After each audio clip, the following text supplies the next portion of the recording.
الحمد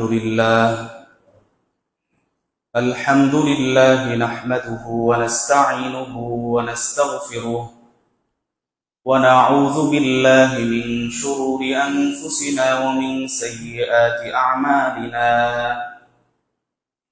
من يهده الله فلا مضل له ومن يضلله فلا هادي له، وأشهد أن لا إله إلا الله وحده لا شريك له، وأشهد أن محمدا عبده ورسوله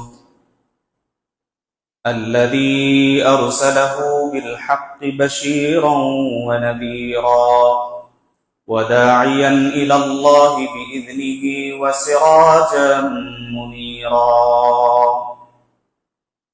أما بعد فإن خير الحديث كتاب الله، وخير الهدى هدى محمد صلى الله عليه وسلم، وشر الأمور محدثاتها وكل محدثة بدعة وكل بدعة ضلالة وكل ضلالة في النار.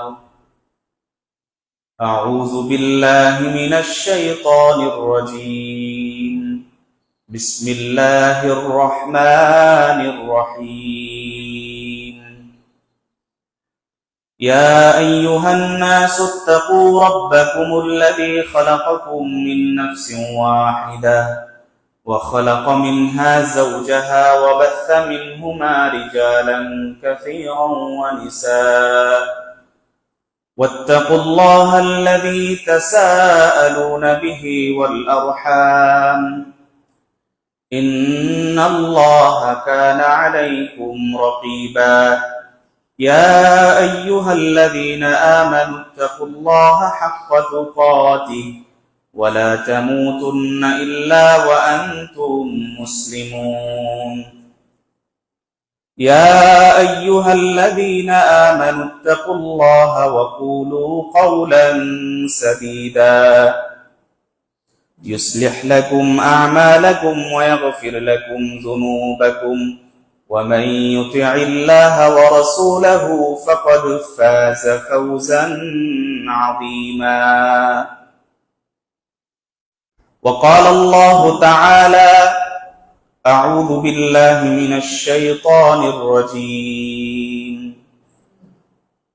كل نفس ذائقة الموت وإنما توفون أجوركم يوم القيامة، فمن زحزح عن النار وأدخل الجنة فقد فاز، وما الحياة الدنيا إلا متاع الغرور.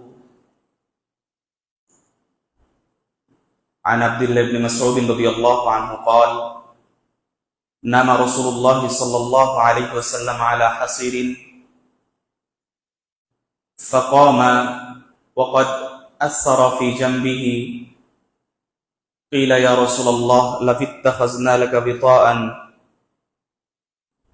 قال: ما لي وللدنيا، ما أنا في الدنيا إلا كراكب استظل تحت شجرة ثم راح وتركها، أو كما قال عليه الصلاة والسلام.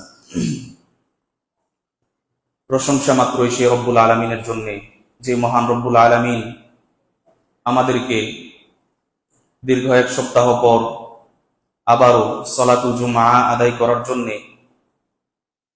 সুস্থ সবল রেখে পৃথিবীর সর্বোত্তম এবং সর্বশ্রেষ্ঠ জায়গা আল্লাহ সুবহানাহু ওয়া তাআলার এই সম্মানিত ঘরে আমাদেরকে উপস্থিত করেছেন।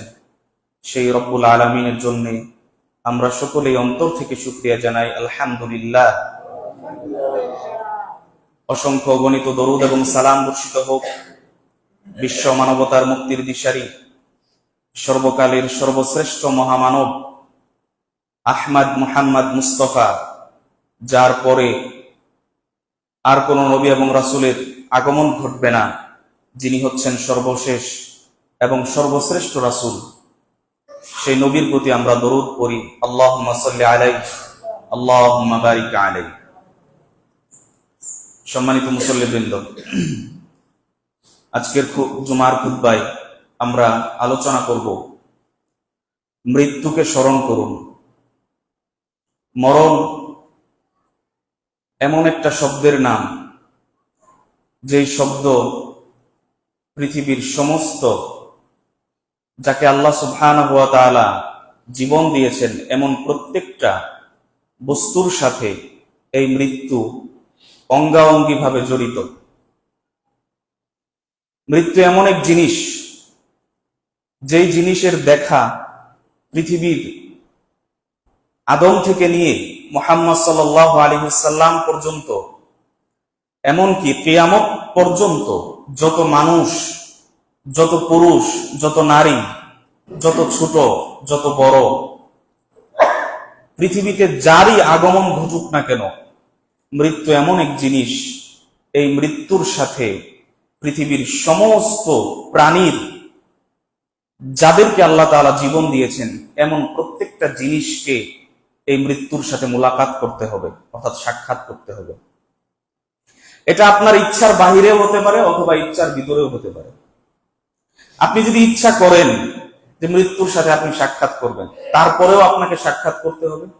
যদি আপনি ইচ্ছা না করেন যে আমি মরবো না, আমি মৃত্যুর সাথে সাক্ষাৎ করব না, তারপরেও আপনাকে এই মৃত্যুর সাথে সাক্ষাৎ করতেই হবে।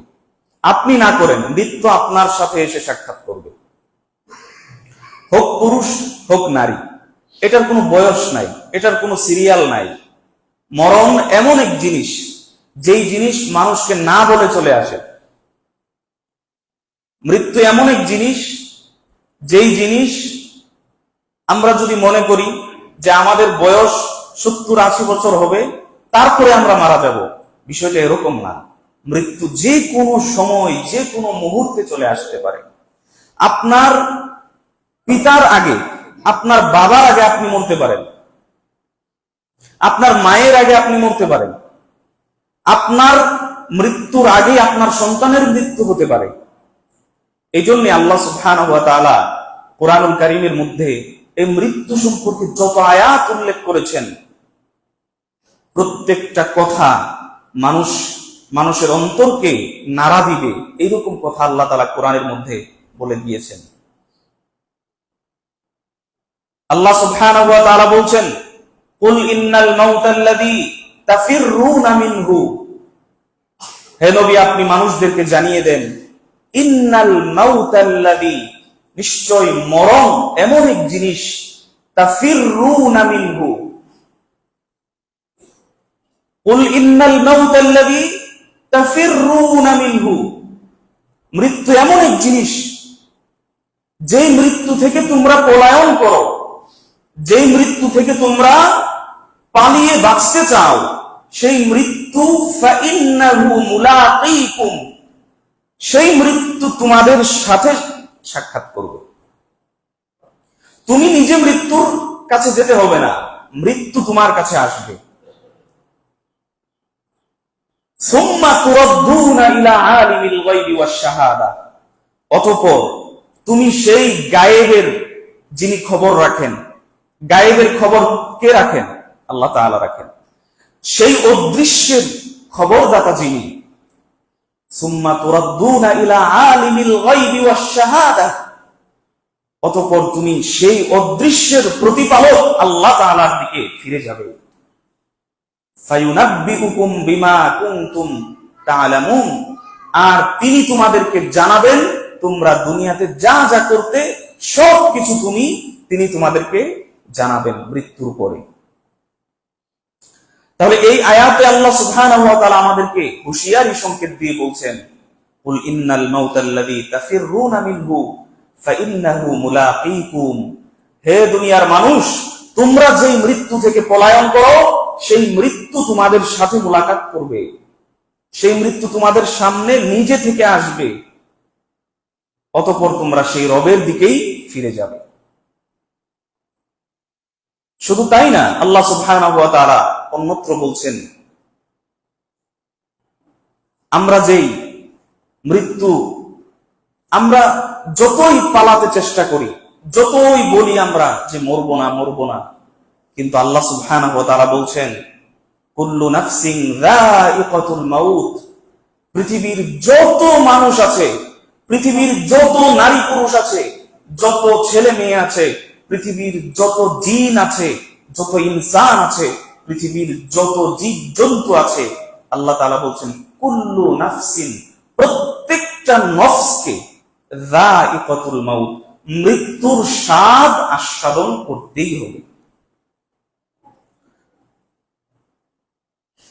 ওয়া ইন্নামা তুওয়াফাউনা উজুরাকুম ইয়াউমাল কিয়ামাহ।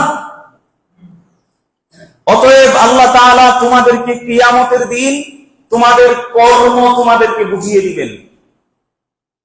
তোমরা দুনিয়াতে যে যে কর্ম করেছো সেই কর্মের প্রতিদান আল্লাহ তাআলা কিয়ামতের দিন দিয়ে দিবেন। দুনিয়াতে আমরা যা যা করছি, যে যত আমল করছি, যে যত কর্ম করছি, ভালো কর্মের প্রতিদানও আল্লাহ তাআলা দিবেন, খারাপ কর্মের প্রতিদানও আল্লাহ তাআলা কাল কিয়ামতের মাঠে দিয়ে দিবেন। ইন্নামা তুওয়াফাউনা উজুরাকুম ইয়াউমাল কিয়ামাহ। তোমাদেরকে কিয়ামতের দিন সেই কর্মের প্রতিদান আল্লাহ তাআলা দিয়ে দিবেন। ফামান যুহজিহা আনিন নার। সাবধান দুনিয়ার মানুষ, শুনে রাখো, ফামান যুহজিহা আনিন নার, যে ব্যক্তি জাহান্নাম থেকে বাঁচতে পারবে, ওয়া উদখিলাল জান্নাহ, এবং জান্নাতে প্রবেশ করতে পারবে। যে ব্যক্তি জাহান্নাম থেকে বাঁচতে পারবে, ওয়া উদখিলাল জান্নাহ, এবং জান্নাতে প্রবেশ করতে পারবে, ফাকাদ ফাজ, ওই ব্যক্তি হবে সফল কাম। আল্লাহ তাআলা এই আয়াতে সফলতার চাবিকাঠি বলে দিয়েছেন যে সফল কাম কারা হবে। সফল কাম তারাই হবে যারা জাহান্নামের আগুন থেকে বাঁচবে এবং নিজেদেরকে জান্নাতে প্রবেশ করাবে, তারাই হবে সফল কাম। ওয়ামাল হায়াতুদ দুনিয়া ইল্লা মাতাউল গুরুর। আল্লাহ তাআলা বলছেন দুনিয়ার এই চাকচিক্যপূর্ণ দুনিয়া হচ্ছে এগুলো খেল তামাশা মাত্র। দুনিয়ার টাকা পয়সা এগুলো খেল তামাশা। একদিন আছে, 2 দিন আছে, 3 দিন আছে, পরের দিন নাই। আজকে আপনার পকেটে যত টাকা আছে, 1 সপ্তাহ পরে গিয়ে দেখবেন সেই টাকা আপনার পকেটে নাই। এই দুনিয়াটা হচ্ছে খেলনার বস্তু, খেলনার যে জিনিস বাচ্চা কাচ্চারা খেলাধুলা করে আবার ভেঙে ফেলে, ঠিক দুনিয়াটা হচ্ছে এরকম খেল তামাশার জিনিস, খেল তামাশার জায়গা। ওই ছোট বাচ্চারা ওই যে মাটি দিয়ে ঘর তৈরি করে, হ্যাঁ, কাগজ দিয়ে ঘর তৈরি করে, 1 ঘন্টা 2 ঘন্টা খেলাধুলা করার পরে ভেঙে ফেলে। ঠিক তদ্রুপ দুনিয়ার জীবনটা হচ্ছে খেল তামাশার জায়গা। ওয়ামাল হায়াতুদ দুনিয়া ইল্লা মাতাউল গুরুর। আল্লাহ তাআলা নিজে বলছেন যে দুনিয়ার এই জিনিস, দুনিয়ার এই জায়গাটা হচ্ছে খেল তামাশার জায়গা। এই দুনিয়ার এই পৃথিবীতে মানুষ 2 দিনের জন্য আসে, আবার তাকে সেই চিরস্থায়ী জায়গাতে তাকে ফিরে যেতে হবে। দুনিয়ার জায়গাটা হচ্ছে এমন জায়গা, আমরা তো এখন মনে করি যে আমাদের বাড়ি গাড়ি মানে, আমাদের ঘর বাড়ি মানে এটাই আমার চিরস্থায়ী বাড়ি। আপনাকে যদি জিজ্ঞেস করা হয় ভাই বাড়ি কোথায় আপনার, আপনি বলবেন যে অমুক জায়গাতে। আমার বাড়ি ঢাকা গেলেন, ঢাকা যাওয়ার পরে যদি কেউ জিজ্ঞাসা করে কোথায় বাড়ি, বলবেন জামালপুর, অমুক জায়গায়, অমুক গ্রাম, অমুক থানা। কিন্তু আসল কথা হচ্ছে আসল বাড়ি তো আপনার এটা না। আপনি এখানে কিভাবে এসেছেন জানেন? আপনি এখানে এসেছেন মুসাফির অবস্থায়। আপনি আপনার বাড়ি থেকে জামালপুর থেকে ঢাকা যাবেন, সফর করার জন্য ঢাকা যাচ্ছেন 2 দিনের জন্য অথবা 3 দিনের জন্য। কাজ শেষ হওয়ার পরে আবার আপনি ফেরত আসবেন বাড়িতে, জামালপুর চলে আসবেন। তার মানে এই যে 2-3 দিন ওখানে গিয়ে অবস্থান করলেন, সেই অবস্থানটা কিসের জন্য? মুসাফির অবস্থায় আপনি গিয়েছেন। ঠিক যদি আপনি চিন্তা করেন তাহলে আপনার এই হায়াতটা হচ্ছে আপনার জন্য সফর অবস্থায় আল্লাহ তাআলা আপনাকে দিয়েছেন। আপনি মুসাফির অবস্থায় দুনিয়াতে এসেছেন। আপনার চিরস্থায়ী বাড়িতে আপনি কখন যাবেন? যখন আপনার মৃত্যু চলে আসবে। আপনি হাজার চেষ্টা করলেও আপনি সেই মৃত্যু থেকে পলায়ন করতে পারবেন না। আল্লাহ সুবহানাহু ওয়া তাআলা কুরআনুল কারীমের মধ্যে বলছেন আইনামা তাকুনু ইউদ্রিককুমুল মাউত, হে দুনিয়ার মানুষ তোমরা যেখানেই অবস্থান করো না কেন, আইনামা তাকুনু, তোমরা যেখানেই অবস্থান করো না কেন, ইউদ্রিককুমুল মাউত, মৃত্যুর সাথে তোমাদের সাক্ষাৎ করতেই হবে। মৃত্যু তোমাদেরকে ধরা দিবেই। ওয়ালাউ কুনতুম ফি বুরুজিন মুশাইয়াদা, যদিও তোমরা সুদীর্ঘ একটা দুর্গের মধ্যে অবস্থান করো না কেন, সুদৃঢ় একটা দুর্গের মধ্যেও যদি তোমরা অবস্থান করো, তারপরেও তোমাদেরকে মৃত্যুর সাথে সাক্ষাৎ করতে হবে। সুদৃঢ় দুর্গ, যেখানে গেলে মানুষ আপনাকে খুঁজে পাবে না। আপনি এমন গর্তের ভিতরে ঢুকবেন যে গর্তের ভিতরে কেউ, পৃথিবীর কোনো মানুষ আপনাকে খুঁজে পাবে না। কিন্তু আল্লাহ তাআলা কি বলছেন, আইনামা তাকুনু ইউদ্রিককুমুল মাউত, হে দুনিয়ার মানুষ তোমরা যেখানেই থাকো না কেন, মৃত্যু তোমাদের সাথে সাক্ষাৎ করবেই করবে। ওয়ালাউ কুনতুম ফি বুরুজিন মুশাইয়াদা, যদিও তোমরা সুদৃঢ় দুর্গে অবস্থান করো না কেন। অর্থাৎ পৃথিবীর এমন কোনো জায়গা নাই যেই জায়গাতে আপনি গেলে আপনি মৃত্যু থেকে বাঁচতে পারবেন। পৃথিবীর এমন কোনো জায়গা নাই। সম্মানিত উপস্থিতি, সুতরাং মৃত্যুর সাথে একদিন আগে হোক আর একদিন পরে হোক আমাদেরকে সাক্ষাৎ করতেই হবে। আল্লাহ তাআলা কুরআনুল কারীমের মধ্যে এই কুল্লু নাফসিন যায়িকাতুল মাউত এই শব্দটাকে একাধিক জায়গায় উল্লেখ করেছেন। আল্লাহ তাআলা একাধিক জায়গাতে উল্লেখ করেছেন। এক জায়গাতে বলেছেন, ওয়া ইন্নামা তুওয়াফাউনা উজুরাকুম ইয়াউমাল কিয়ামাহ, তোমাদেরকে মৃত্যুর পরে কিয়ামতের দিন তোমাদের কর্মের প্রতিদান আল্লাহ তাআলা দিবেন। আরেক জায়গাতে আল্লাহ তাআলা বলছেন, কুল্লু নাফসিন যায়িকাতুল মাউত ওয়া নাবলুকুম বিশ-শাররি ওয়াল খাইরি ফিতনাহ, আল্লাহ তাআলা তোমাদেরকে ভালো এবং মন্দ দিয়ে পরীক্ষা করেন। আল্লাহ তাআলা তোমাদেরকে ভালো দিয়েও পরীক্ষা করেন, আবার মন্দ দিয়েও তোমাদেরকে পরীক্ষা করেন।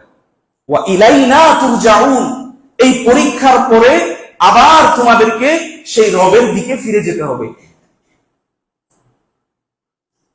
ভালো মন্দের পরীক্ষার পরেই আল্লাহ তাআলার কাছে ফিরে যেতে হবে। অর্থাৎ এই দুনিয়ার জীবনটাকে আল্লাহ তাআলা পরীক্ষার হল হিসেবে দিয়েছেন। পরীক্ষার হল। কুল্লু নাফসিন যায়িকাতুল মাউত ওয়া ইলাইনা তুরজাউন, পৃথিবীর সমস্ত প্রাণীকে মৃত্যুর স্বাদ আস্বাদন করতে হবে। ওয়া ইলাইনা তুরজাউন, অতঃপর তার রবের দিকেই তাকে ফিরে যেতে হবে। বয়স যতই হোক, আল্লাহ তাআলা হায়াত যদি আপনাকে 80 বছর দেয়, 80 বছর পরেও আপনাকে যেতে হবে। যদি 90 বছর দেয়, 90 বছর পরেও আপনাকে যেতে হবে। যদি 100 বছরও দেয়, 100 বছর পরেও আপনাকে সেই রবের দিকে ফিরে যেতে হবে। সুতরাং এইখান থেকে বাঁচার কোনো পন্থা নাই, কোনো রাস্তা নাই, কোনো পথ নাই, এইখানে যেতেই হবে। ফাইদা জাআ আজালুহুম, যখন মৃত্যুর সময় চলে আসবে তখন আপনাকে 1 সেকেন্ডও সময় দেওয়া হবে না। একটু সময় আগেও আপনার মৃত্যু হবে না, 1 মিনিট পরেও আপনার মৃত্যু হবে না। আল্লাহ তাআলা বলছেন, ফাইদা জাআ আজালুহুম লা ইস্তাখিরুনা সাআতান ওয়া লা ইস্তাকদিমুন, ফাইদা জাআ আজালুহুম, যখন তোমাদের সময় চলে আসবে,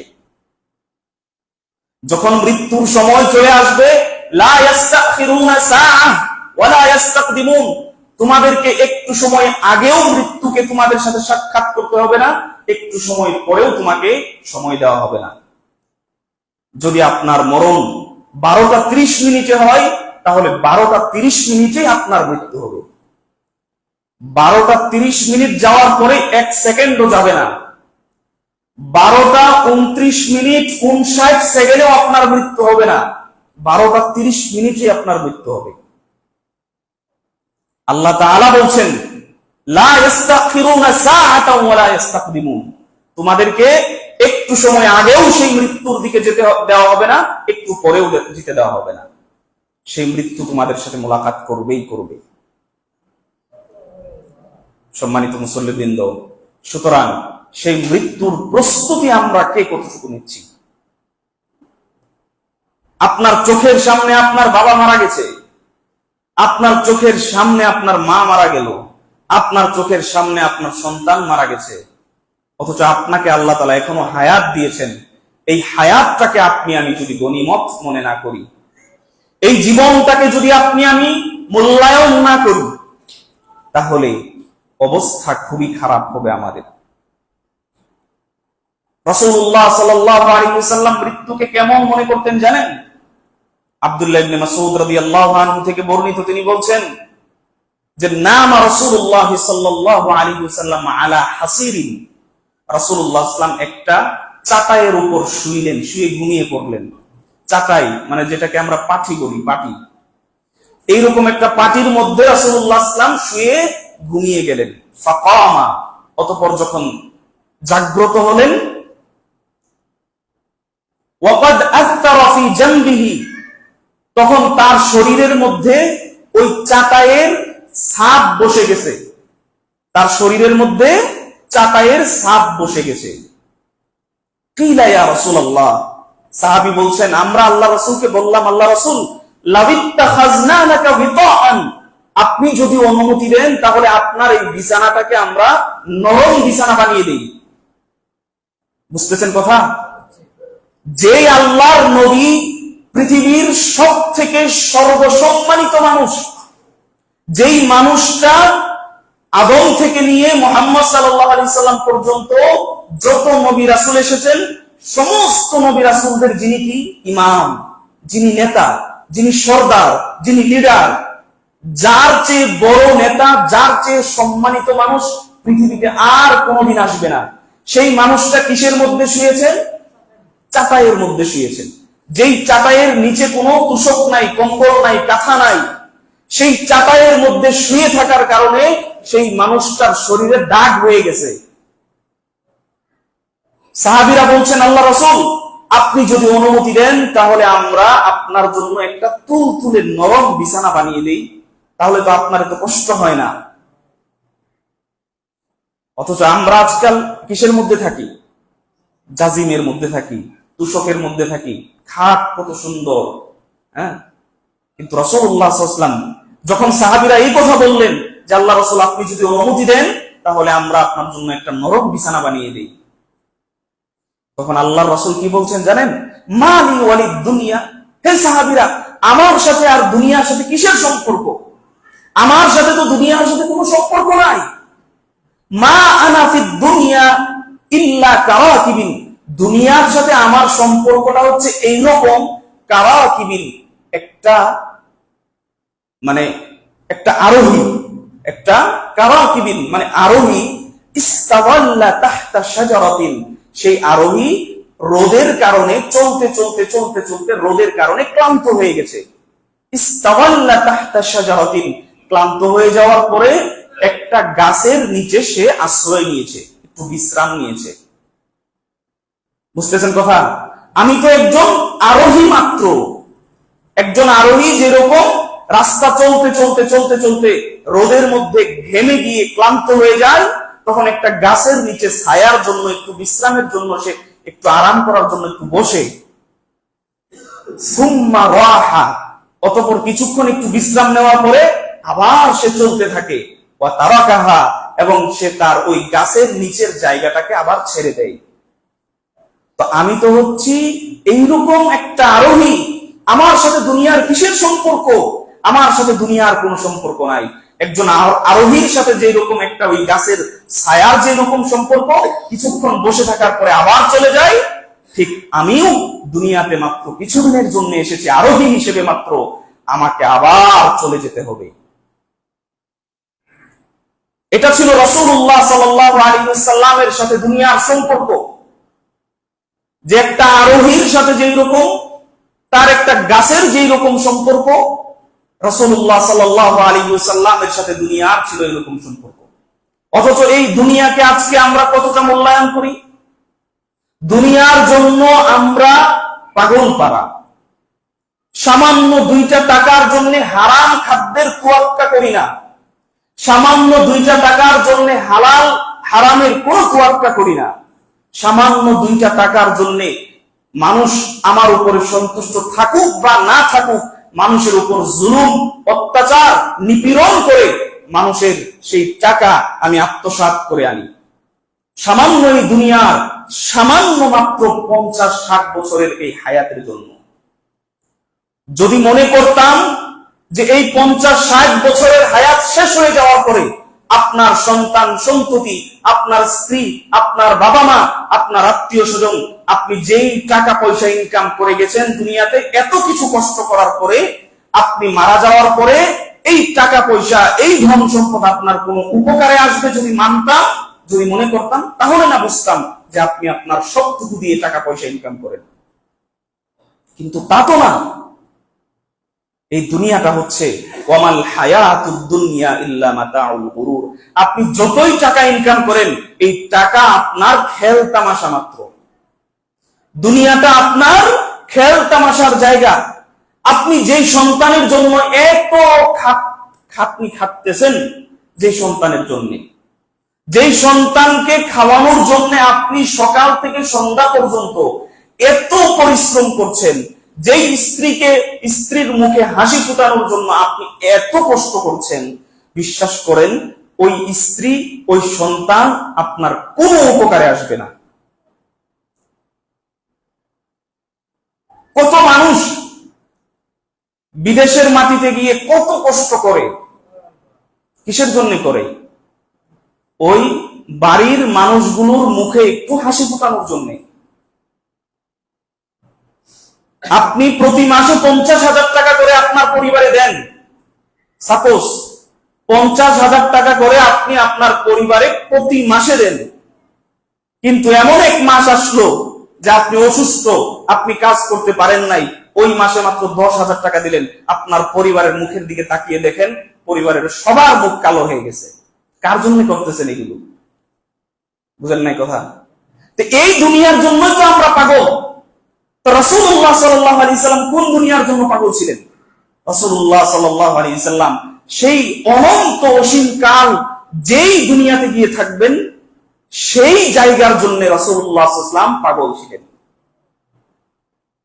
রাসূলুল্লাহ সাল্লাল্লাহু আলাইহি সাল্লামকে জিবরাইল আলাইহিস সালাম এসে বললেন, ইয়া মুহাম্মদ আইশ মা শিকতা, হে মুহাম্মদ আপনি যত ইচ্ছা, আপনার যত বছর বেঁচে থাকার ইচ্ছা, আপনি তত বছর দুনিয়াতে জীবিত থাকেন। আইশ মা শিকতা, আপনি যত ইচ্ছা দুনিয়াতে বেঁচে থাকেন, কোনো সমস্যা নাই। ফা ইন্নাকা মাইয়িতুন, অতঃপর এমন একদিন আসবে আপনার যখন বাঁচতে বাঁচতে বাঁচতে বাঁচতে বাঁচতে বাঁচতে যখন একদম সময় শেষ হয়ে যাবে, ফা ইন্নাকা মাইয়িতুন, আপনাকে মৃত্যুর স্বাদ গ্রহণ করতেই হবে। আপনি যত ইচ্ছা বেঁচে থাকেন, কোনো সমস্যা নাই। ফা ইন্নাকা মাইয়িতুন, অতঃপর আপনাকে মৃত্যু গ্রহণ করতেই হবে। সম্মানিত উপস্থিতি, সুতরাং দুনিয়ার সাথে আমাদের সম্পর্ক এমন হবে, আমি এটা বলছি না যে দুনিয়াতে আপনি টাকা ইনকাম করবেন না, এটা বলছি না। আপনার যতটুকু প্রয়োজন দুনিয়াতে চলতে গেলে, আপনার যতটুকু প্রয়োজন আপনি ততটুকুই করেন। যদি এর থেকে বেশি চান, তাহলে আপনাকে দুনিয়া আপনাকে গ্রাস করে ফেলবে। রাসূলুল্লাহ সাল্লাল্লাহু আলাইহি ওয়াসাল্লাম বলছেন, মান হুমানে লা ইয়াশবিআন, দুই শ্রেণীর লোভী আছে, এরা কখনো পরিতৃপ্ত হয় না। দুই শ্রেণীর লোভী আছে, লোভী, লা ইয়াশবিআনে, এরা কখনো পরিতৃপ্ত হয় না, কখনো মনে করে না যে আমার পেট ভরেছে। এক হচ্ছে মানহুমুন ফিল ইলম, ইলমের লোভী, যাকে আল্লাহ তাআলা যত ইলম দিয়েছেন, যে যত বড় আলেম, সে তত আরো শিখতে চেষ্টা করে, সে তত আরো ইলম অর্জন করার চেষ্টা করে। সে লোভী, ইলমের লোভী, দুনিয়ার লোভী না। দুই নাম্বার লোভী হচ্ছে কারা? রাসূলুল্লাহ সাল্লাল্লাহু আলাইহি ওয়াসাল্লাম বলছেন, মানহুমুন ফিদ দুনিয়া, দুনিয়ার লোভী, টাকা পয়সার লোভী, ধন দৌলতের লোভী। এই দুনিয়ার লোভী যারা, এরা যতই দুনিয়া ওর কাছে আসুক না কেন, যতই টাকা পয়সা ওর কাছে আসুক না কেন, সে ততই বলে আমার আরো লাগবে, আমার আরো লাগবে। এটাকে আমি বললাম না, রাসূলুল্লাহ সাল্লাল্লাহু আলাইহি ওয়াসাল্লাম বলছেন যে দুনিয়ার লোভী এরা কখনো পরিতৃপ্ত হয় না।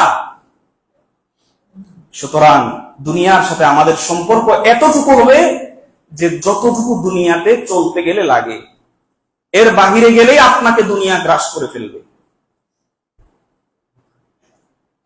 আবু হুরায়রা রাদিয়াল্লাহু আনহু থেকে বর্ণিত, তিনি বলছেন, রাসূলুল্লাহ সাল্লাল্লাহু আলাইহি ওয়াসাল্লাম বলছেন, আকসিরু যিকরা হাযিমিল লাযযাত, আকসিরু যিকরা, অধিক হারে তোমরা যেই বিষয়টাকে বেশি বেশি করে স্মরণ করবে, হাযিমিল লাযযাত ইয়ানি আল মাউত, মৃত্যু। অধিক হারে তোমরা যেই জিনিসটাকে বেশি বেশি করে স্মরণ করবে সেটা হচ্ছে মৃত্যু। বেশি বেশি করে মৃত্যুকে স্মরণ করতে হবে, বেশি বেশি করে মৃত্যুকে স্মরণ করতে হবে। আব্দুল্লাহ ইবনে ওমর রাদিয়াল্লাহু আনহু থেকে বর্ণিত, তিনি বলছেন, কুনতু মা রাসূলিল্লাহ সাল্লাল্লাহু আলাইহি ওয়াসাল্লাম, আমরা একদা রাসূলুল্লাহ সাল্লাল্লাহু আলাইহি ওয়াসাল্লামের সাথে বসা ছিলাম। ফাজাআহু রাজুলুম মিনাল আনসার, ওই অবস্থায় একজন আনসারী ব্যক্তি আল্লাহ রাসূলের কাছে আসলো। আসার পরে ফাসাল্লামা আলা নবী সাল্লাল্লাহু আলাইহি ওয়াসাল্লাম, রাসূলুল্লাহ সাল্লাল্লাহু আলাইহি ওয়াসাল্লামকে সালাম দিলেন।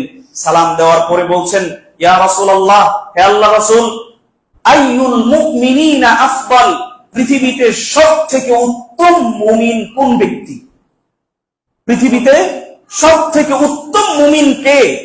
রাসূলুল্লাহ সাল্লাল্লাহু আলাইহি ওয়াসাল্লামকে প্রশ্ন করছেন, হে আল্লাহর রাসূল, পৃথিবীর মধ্যে সবথেকে উত্তম মুমিন কে? রাসূলুল্লাহ সাল্লাল্লাহু আলাইহি ওয়াসাল্লাম বললেন, আহসানুহুম খুলুকা, যেই ব্যক্তির উত্তম আচরণ, যেই ব্যক্তির চরিত্র ভালো, যেই ব্যক্তির ব্যবহার ভালো, যেই ব্যক্তির আখলাক সুন্দর, ওই ব্যক্তি হচ্ছে পৃথিবীর মধ্যে সবথেকে উত্তম মুমিন। আপনার আচার, আখলাক, ব্যবহার এইগুলো উত্তম সুন্দর করতে হবে। সালাত আদায় করবেন আর মানুষের সাথে খারাপ ব্যবহার করবেন, এটা ঈমানদারের বৈশিষ্ট্য হতে পারে না।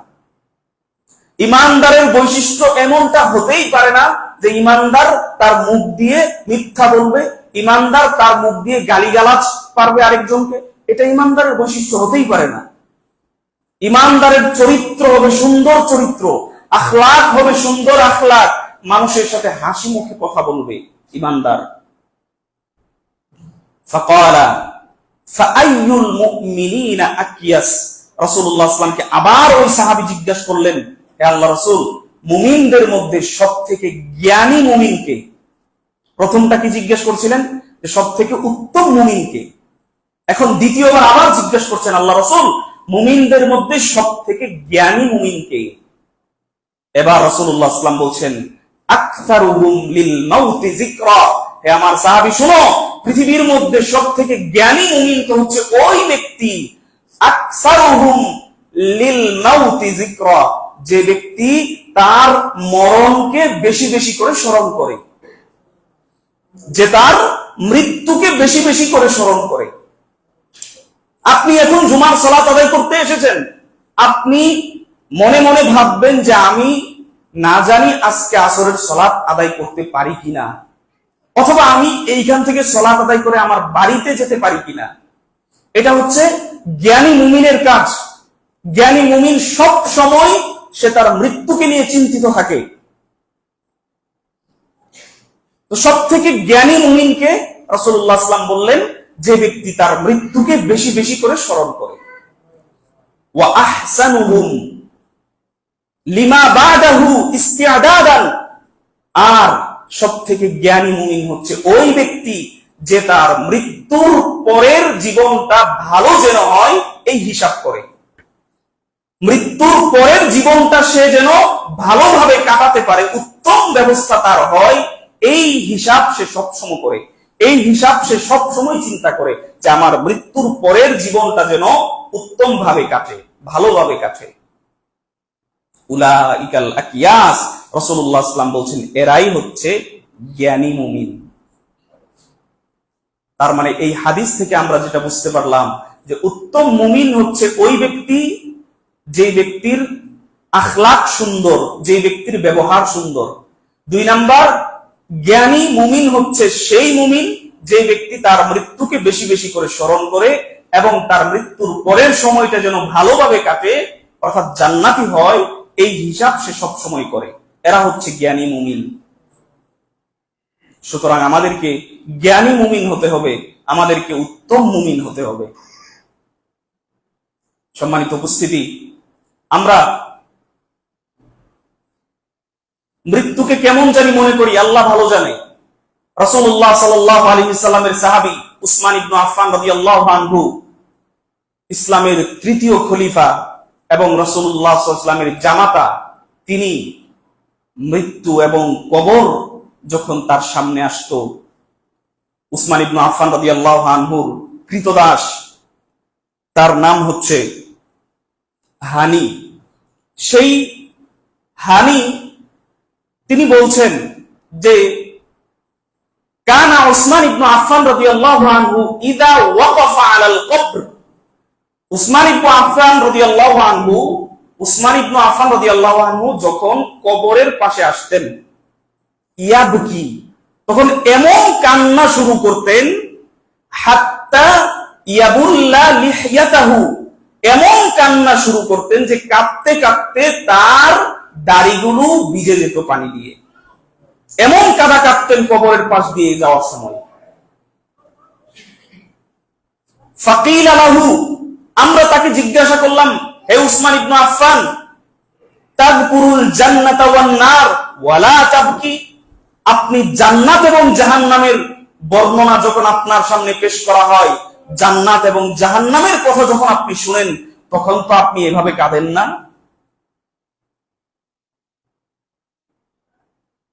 জান্নাত এবং জাহান্নামের কথা যখন শুনেন, তখন তো আপনি এরকম কাঁদেন না। তো আপনি কবরের পাশে আসলে, কবরের সামনে আসলে আপনি এত কেন কাঁদেন? উসমান ইবনে আফফান রাদিয়াল্লাহু আনহু বলছেন, আমি কেন কাঁদি জানো? ইন্না রাসূলুল্লাহ সাল্লাল্লাহু আলাইহি ওয়াসাল্লাম قال, নিশ্চয় রাসূলুল্লাহ সাল্লাল্লাহু আলাইহি ওয়াসাল্লাম বলছেন, ইন্না আউওয়ালা কবর মানাজিলিল আখিরাহ, নিশ্চয় আখিরাতের যেই সমস্ত মানজিল আছে, সেই সমস্ত মানজিলের মধ্যে সর্বপ্রথম মানজিল হচ্ছে কবর। ফাইন নাজা মিনহু, যে ব্যক্তি কবরে বেঁচে যাবে, যে ব্যক্তি কবরে মুক্তি পেয়ে যাবে, যে ব্যক্তি কবরে নাজাত পেয়ে যাবে, তখন তার জন্য পরবর্তী ধাপগুলো তার জন্য সহজ হয়ে যাবে। ফাইন লাম ইয়ানজু মিনহু, কিন্তু যদি কবরে গিয়ে সে ধরা খেয়ে যায়, তখন তার পরবর্তী স্টেপগুলো তার জন্য কঠিন হয়ে যাবে। কবরে গিয়ে যখন আপনাকে ফেরেশতারা জিজ্ঞেস করবে 3টা প্রশ্ন, সেই 3টা প্রশ্নের উত্তর যদি আপনি দিতে পারেন, আপনার কিয়ামত সহজ হবে, আপনার কিয়ামতের মাঠ সহজ হয়ে যাবে, পরবর্তী যত স্টেপ আসবে সামনে সবগুলো আপনার জন্য সহজ হয়ে যাবে। কিন্তু কবরে যাওয়ার পরে যদি আপনাকে মুনকার নাকির 2 ফেরেশতা আসার পরে যদি আপনাকে প্রশ্ন করা হয়, সেই প্রশ্নের উত্তর যদি আপনি দিতে না পারেন, তাহলে আপনার কবর আপনার জন্য ভয়ানক অবস্থায় আসবে। কবর থেকে আপনাকে জাহান্নামের শাস্তি পেতে হবে। কিয়ামতের মাঠ তো আছেই, জাহান্নাম তো আছেই। এই জন্য উসমান রাদিয়াল্লাহু আনহু যখনই কবরের পাশে যেতেন, তখনই এমন কাঁদা কাঁদতেন যে এই হচ্ছে সেই কবর, যেই কবরই হচ্ছে আমার জান্নাতে যাওয়ার একটা মাধ্যম, যে এই কবরে গিয়ে যদি আমি বাঁচতে পারি, তাহলে আমার জন্য জান্নাত সহজ হয়ে যাবে। অথচ আমরা কবরস্থানে কয়দিন যাই? আপনার বাবা মা মারা গেছে, এমন তো মানুষ আছে যে বছর হয়ে গেছে তার বাবার কবর জিয়ারত করতে যায় না। আছে না না এরকম মানুষ? 5 বছর 10 বছর হয়ে গেছে আপনার মায়ের কবর জিয়ারত করতে যান না। তো আপনাকে এমন সন্তান আপনার বাবা মা রেখে গেছে যে আপনি বছরে একদিনও রব্বির হামহুমা কামা রব্বায়ানি সগীরা মুখ দিয়ে বের হয় না। আরে ভাই, নামাজি তো পড়েন না, ওই কথা মুখ দিয়ে কখন বের হবে? নামাজি তো পড়েন না, নামাজ পড়লে না তারপরে রব্বির হামহুমা কামা রব্বায়ানি সগীরা বের হবে। তা আপনি কি মনে করেন যে আপনি আপনার পিতা মাতার জন্য যদি দোয়া না করেন, আপনার সন্তান আপনার জন্য দোয়া করবে? কোন স্বর্গে বসবাস করতেছেন আপনি? বোকা স্বর্গে বাস করছেন। আপনি যদি আপনার পিতা মাতার জন্য রব্বির হামহুমা কামা রব্বায়ানি সগীরা না বলেন, আপনার সন্তানও আপনার জন্য রব্বির হামহুমা কামা রব্বায়ানি সগীরা বলবে না। আপনি লিখে রাখেন কথাটা। আল্লাহ যার উপরে দয়া করেন সেটা বাদ, আল্লাহ যদি হেদায়েত দান করেন তাহলে অন্য বিষয়। কিন্তু আপনার সিলসিলা যদি এইরকমই যায়, ধারাবাহিকতা যদি এইরকমই যায়, তাহলে আপনার জন্য আপনার সন্তান দোয়া করবে না। এটাই চূড়ান্ত কথা। কিসের জন্য আজকে আপনি ব্যস্ত? আপনি সালাত আদায় করতে কেন আসেন না? আপনি ব্যবসা করেন। আপনি সালাত আদায় করতে কেন আসেন না? ওই মাঠে ঘাটে আপনি কাজ করেন, এই জন্যই তো সালাত আদায় করতে আসেন না। কার জন্য করেন এগুলো? আপনার সন্তানের জন্য করেন। কার জন্য করেন এগুলো? আপনার স্ত্রীর জন্য করেন। কিন্তু এই স্ত্রী, এই সন্তানই তো আপনাকে রেখে পলায়ন করবে। কিয়ামতের মাঠে আপনার সন্তান আপনাকে চিনবে না, আপনার স্ত্রী আপনাকে চিনবে না। যেই মা আপনাকে 10 মাস গর্ভে ধারণ করেছে, সেই মাও আপনাকে চিনবে না। যেই বাবা আপনার জন্য এত কষ্ট করতেছে, সেই বাবাও কাল কিয়ামতের মাঠে আপনাকে চিনবে না। ইয়াউমা ইয়াফিরুল মারউ মিন আখি, সেই দিন আপন ভাই তার ভাই থেকে পলায়ন করবে। ওয়া উম্মিহি ওয়া আবি, সেদিন পিতা মাতা উভয়ই পলায়ন করবে। ওয়া সাহিবাতিহি ওয়া বানি, তার অন্তরঙ্গ বন্ধু, তার স্ত্রী তার থেকে পলায়ন করবে। আপনি শুধু একটা নেকির জন্য তাদের কাছে যাবেন, একটা নেকির জন্য। একটা নেকি হলে আপনি জান্নাতে ঢুকতে পারবেন। সেই একটা নেকি আপনার সন্তানও আপনাকে দিবে না, যেই সন্তানের জন্য আপনি আপনার মাথার ঘাম পায়ে ফেলেন। সেই একটা নেকি আপনার পিতা মাতা দিবে না আপনাকে। নিজের চিন্তা নিজে করেন। যদি বাঁচতে চান তাহলে নিজের দিকে একটু তাকিয়ে দেখেন যে আপনার চুল দাড়ি সব সাদা হয়ে গেছে, আপনি এখনো মসজিদে আসেন না। আপনি নিজের জন্য কি করেছেন? আপনি আপনার পরিবারের জন্য অনেক কিছু করেছেন, জায়গা জমি সবকিছু কিনেছেন, ঘর বাড়ি করে দিয়েছেন, আপনার সন্তানকে গাড়ি দিয়েছেন, বাড়ি দিয়েছেন, মোবাইল দিয়েছেন, টাকা পয়সা দিচ্ছেন, খাবার দিচ্ছেন, এগুলো আপনার পরিবারকে আপনি দিচ্ছেন। কিন্তু আপনি নিজের জন্য কি করেছেন বলেন? একটু চিন্তা করেন, আপনি আপনার নিজের জন্য কি করেছেন বলেন। সুতরাং যদি হুঁশ ফিরে না আসে, আমাদের কথা, আমাদের দায়িত্ব কি? শুধু পৌঁছিয়ে দেওয়া। আমাদের দায়িত্ব হচ্ছে শুধু পৌঁছিয়ে দেওয়া। বিবেক আল্লাহ তাআলা আপনাকে দিয়েছেন, আল্লাহ তাআলা আপনাকে জ্ঞান দিয়েছেন।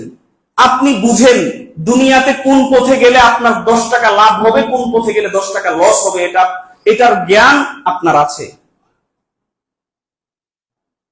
আপনাকে যদি জিজ্ঞেস করা হয় যে এই ফসলটা কিভাবে করা যায়, এই ফসলটা কিভাবে করা যায়, কয়দিন পরে আপনার ওই ধান লাগাইতে হবে, এই দুনিয়ার এই সব জ্ঞান আপনার ভিতরে আছে।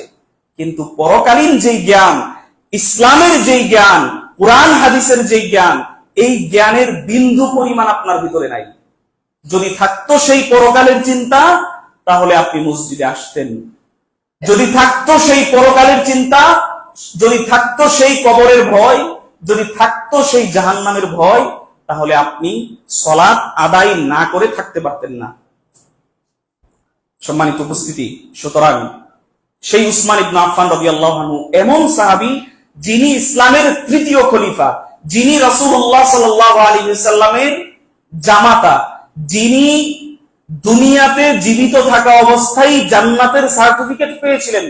আচ্ছা বলেন তো, যেই লোকটা দুনিয়াতে জীবিত থাকা অবস্থায় জান্নাতের সার্টিফিকেট পেয়েছেন, সেই লোকটা কবরকে দেখে এত কাঁদে কেন? বুঝেন নাই কথা? সেই লোক তো জান্নাতে চলে গেছে, মৃত্যুর পরেই তার জান্নাত, সে জান্নাতের সার্টিফিকেট পেয়ে ফেলেছে একবারে। সেই লোকও কবর দেখে কাঁদে, কেন কাঁদে? আমরা কি সাহাবী? আমাদের স্বভাব, আমাদের আচার আচরণ, আমাদের চলাফেরা, আমাদের উঠা বসা দেখে তো মনে হয় সেই সাহাবীরা কি ছিলেন। আর সাহাবীদের থেকে বড় পরহেজগার আমরা, সাহাবীদের থেকে বড় পরহেজগার আমরা। হারাম খাই, হালালের তোয়াক্কা করি না, হারামের সাথে নিজের দেহটা পুরোটাই হারামের সাথে সম্পৃক্ত হয়ে গেছে। কি মনে করি আমরা? কি মনে করি? সেই মৃত্যুর কথা আমাদের স্মরণই হয় না।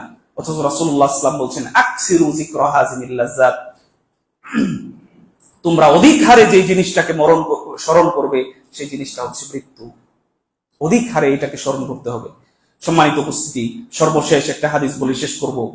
রাসূলুল্লাহ সাল্লাল্লাহু আলাইহি ওয়াসাল্লাম বলছেন, ইগতানিম খামসান ক্বাবলা খামসিন, পৃথিবীর মানুষ 5টা জিনিস আসার পূর্বেই 5টা জিনিসকে তোমরা গনিমত মনে করো, মূল্যায়ন করো। 5টা জিনিস আসার আগেই 5টা জিনিসকে মূল্যায়ন করো। 1, শাবাবাকা ক্বাবলা হারামিক, বৃদ্ধ হয়ে যাওয়ার আগেই তোমরা যৌবনকালকে মূল্যায়ন করো। বয়স্ক হয়ে যাওয়ার আগেই তোমরা যৌবনকালকে মূল্যায়ন করো। যাদের বয়স হয়ে গেছে, কিভাবে পেশাব করে না করে কোনো ঠিক ঠিকানা নাই, ওর শরীর পাক পবিত্র আছে কিনা আল্লাহই ভালো জানে। যেই যৌবনকাল সে পার করেছে, অতিবাহিত করেছে, সেই যৌবনকালটা ছিল তার জন্য গনিমত। এই যৌবনকালে সে কতটুকু আমল করতে পেরেছে সেটা আল্লাহ ভালো জানে। আমরা যারা যুবকরা আছি, রাসূলুল্লাহ সাল্লাল্লাহু আলাইহি সাল্লাম বলছেন, শাবাবাকা ক্বাবলা হারামিক, বৃদ্ধ হয়ে যাওয়ার পূর্বেই তুমি তোমার যৌবনকালকে মূল্যায়ন করো। এমন একদিন আসবে আপনার মন চাইবে মসজিদে গিয়ে সালাত আদায় করি, কিন্তু আপনার সেই ক্ষমতা আল্লাহ তাআলা দিবেন না। এখন আপনার ক্ষমতা আছে মসজিদে এসে সালাত আদায় করা, কিন্তু এমন একদিন আসতে পারে যেই সময় আপনার হাজারো ইচ্ছা হলেও আপনি মসজিদে এসে সালাত আদায় করতে পারবেন না। লিখে রাখেন কথাগুলো। যদি বলেন হুজুর এত কথা বলে কেন, সময় তো পার হয়ে যাচ্ছে না, কিন্তু আপনার ভালোর জন্য বলতেছি। আমি এখানে 10 মিনিট বেশি কথা বললে আমার 1 টাকা ফায়দা হবে? হ্যাঁ, কি বলেন আপনারা? 10 মিনিট বেশি কথা বললে আমার 1 টাকা ফায়দা হবে? কেন বলছি? আপনাদের মঙ্গলের জন্য বলছি। তারপরেও যদি উল্টাটা বুঝেন, তার মানে আমার কিছু করার নাই। এমন একদিন আসবে যেই দিন আপনি 1,00,000 বারও যদি ইচ্ছা করেন যে মসজিদে যাব, আপনি যেতে পারবেন না। অতএব সময় আছে, এখনো সাবধান হন। সময় আছে। আপনার চোখের সামনে আপনার কত বন্ধু বান্ধব মারা গেছে, আপনি এখনো জীবিত আছেন। এই শুকরিয়াটা আদায় করে পারবেন আপনি? এই নিয়ামতের শুকরিয়াটা আপনি আদায় করে পারবেন যে আপনার সাথের কত মানুষ, আপনার সাথী, আপনার বন্ধু, আপনার ছোট ভাই, আপনার বড় ভাই, কত মানুষ মারা গেল, আপনাকে আল্লাহ তাআলা এখনো জীবিত রেখেছেন। এই নিয়ামতের শুকরিয়াটা আপনি আদায় করেন না আগে? রাসূলুল্লাহ সাল্লাল্লাহু আলাইহি ওয়াসাল্লাম বললেন, 1 নাম্বার, শাবাবাকা ক্বাবলা হারামিক, বয়স্ক হয়ে যাওয়ার পূর্বেই যৌবনকালকে তোমরা মূল্যায়ন করো।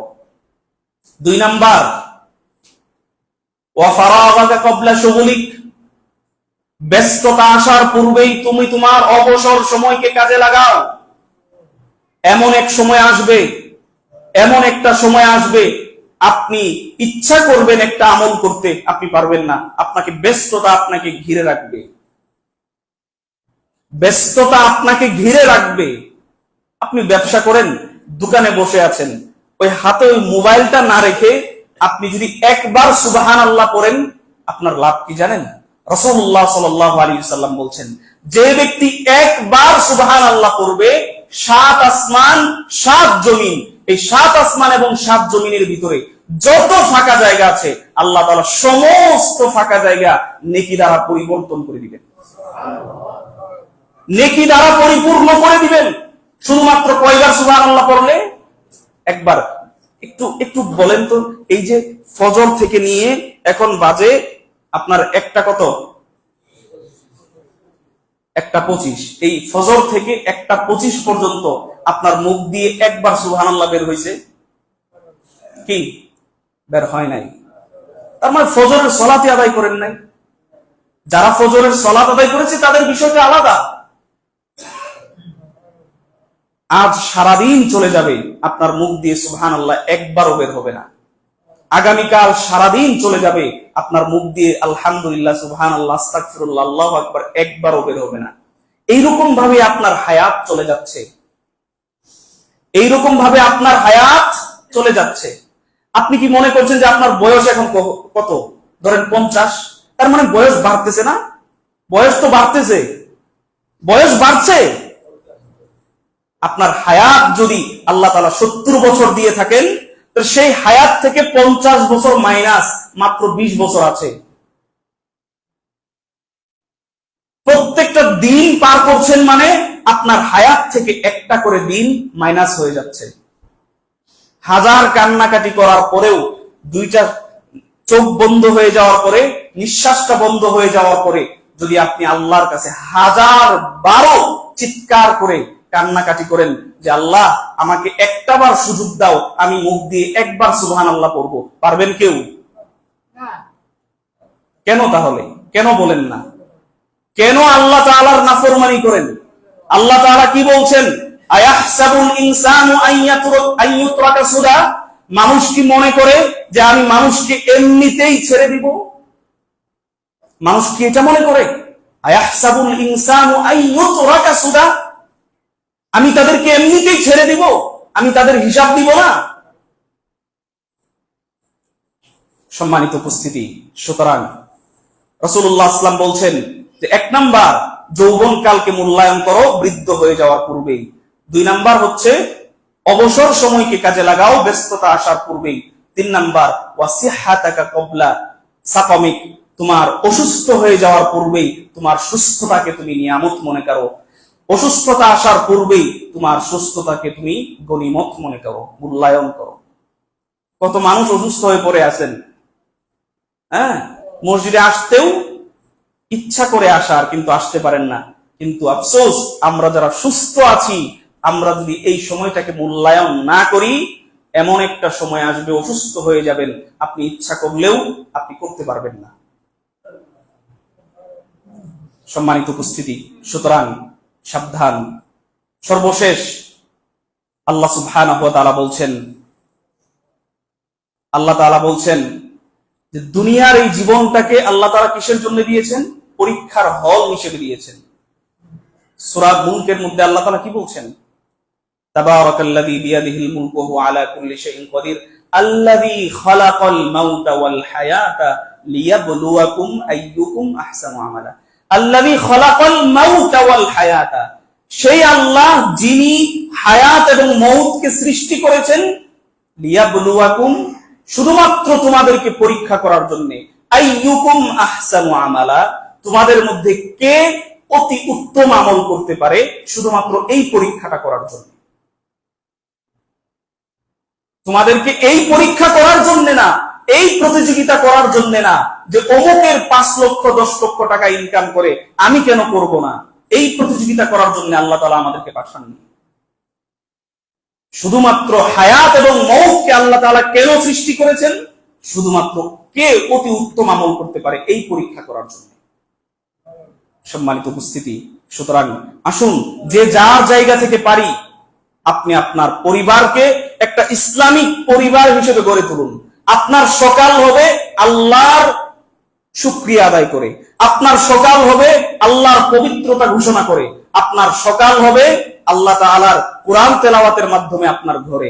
আপনি যখন ফজরের সময় উঠবেন, আপনি একটা কথা মাথায় রাখবেন, আপনি যে যত বড় ব্যবসায়িক হন, যে যত বড় দুনিয়ার অনেক বড় বিজনেসম্যান হন, আপনি যদি আপনার ভিতরে যদি 5 ওয়াক্ত সালাত না আসে, আপনার লক্ষ টাকাও যদি আপনি দিনে ইনকাম করেন, সেই লক্ষ টাকার মধ্যে বিন্দু পরিমাণ বরকত থাকবে না।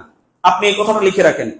আর যদি আপনি ফজরের সালাত দিয়ে আপনি আপনার দিন শুরু করেন, আপনার পরিবারকে, আপনার সন্তানাদিকে আপনি যদি ফজরের সালাতের মাধ্যমে আপনার দিনটা শুরু হয়, সেই দিনের মধ্যে, সেই টাকা পয়সার মধ্যে, সেই সংসারের মধ্যে আপনার বরকত হবে, আলাদা একটা পরিতৃপ্তি আপনি পাবেন।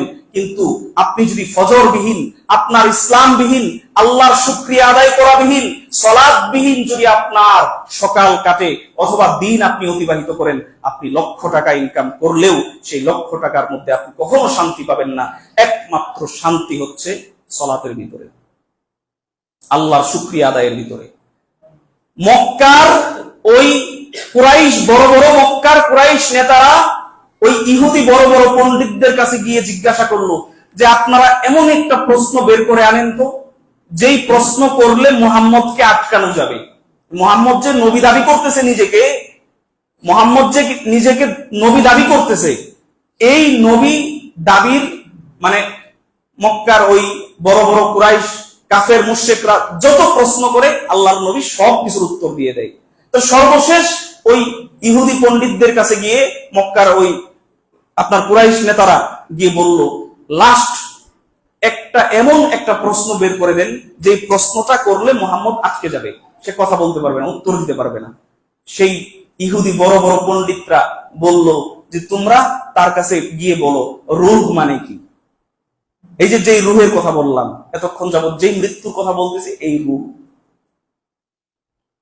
আল্লাহ তাআলা যখন তারা এই চক্রান্ত শুরু করলো যে তাকে যদি রূহ সম্পর্কে জিজ্ঞেস করা হয় সে পারবে না উত্তর দিতে, রূহ আসলে কি।